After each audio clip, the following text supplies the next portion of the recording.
చెంగూర్ బాబా case కొత్త మలుపు తిరిగింది అని చెప్పడంలో తప్పేమీ లేదు.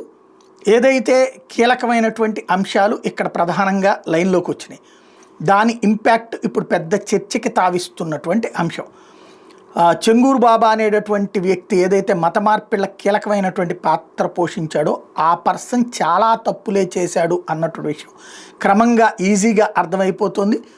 అందులో భాగంగా తాజాగా జరిగినటువంటి పరిణామాలు కూడా బాగా చర్చకు వస్తున్నటువంటి సిచ్యుయేషన్.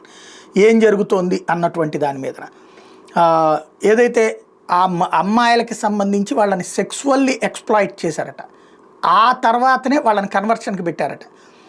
దీని వెనకాల ఒక సమాజ్వాదీ పార్టీ లీడర్ కూడా ఉన్నాడు అన్నటువంటి విషయం ఇప్పుడు తాజాగా తెలియదు. చెంగూర్ బాబాతో ఇది చేసేటప్పుడు వాళ్ళు ఎవరన్నా పోలీస్ స్టేషన్లకు వెళ్తే పోలీసులను బెదిరించి కేసులు తీసుకోనీయకుండా చేసినటువంటి వాడు లోకల్గా ఉన్న సమాజ్వాదీ పార్టీ లీడర్ అని తేలింది.